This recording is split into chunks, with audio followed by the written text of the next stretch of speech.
আমি এই বাচ্চাকে রাখবো না, আমি ওকে পৃথিবীতে আসতে দিব না। ও আসলে কি জানবে?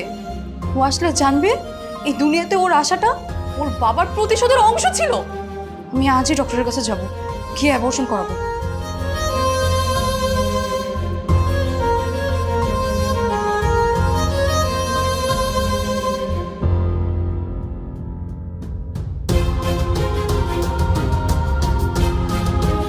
ফোন রাখ।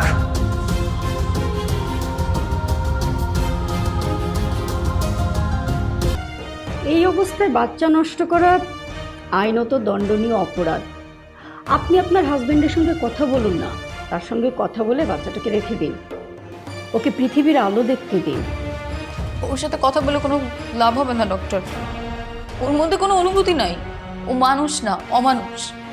আপনি আমার বাচ্চাটাকে নষ্ট করে ফেলেন। না স্পৃহা, সেটা করো না। আর আমি অমানুষ না, তুমি প্লিজ আমার মাফ করে দাও। দরকার লিখে আমি তোমার পায়ে ধরতেছি, তারপরে তুমি আমার শাস্তিটা ওরে দিও না।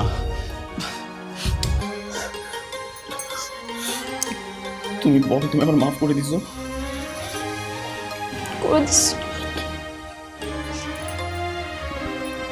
হ্যাঁ পাগল, তাই বলে কি তুমিও পাগলামি করবা? রাগের মাথায় আজকে তুমি কত বড় একটা ভুল ডিসিশন নিতে যাচ্ছিলা বলো তো? ভাগ্যিস বাচ্চা নষ্ট করা দণ্ডনীয় অপরাধ। বাচ্চা নষ্ট করা দণ্ডনীয় অপরাধ, কিন্তু বাচ্চা নিয়ে চলে যাওয়া তো আর দণ্ডনীয় অপরাধ না।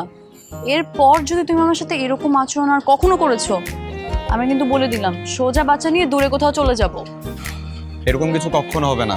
এই যে তোমার হাত ধরে প্রতিজ্ঞা করতেছি, আমি কখনো তোমার এই হাতটাই ছাড়বো না। দেখা যাবে।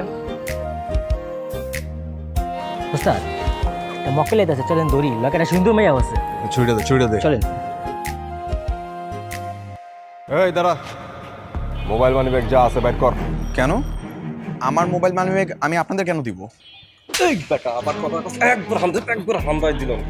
এই ডক্টর দিতেছি চালু বাইর কর, চালু বাইর কর, চালু কর, চালু। আব্দা তুই দেরি করস কে?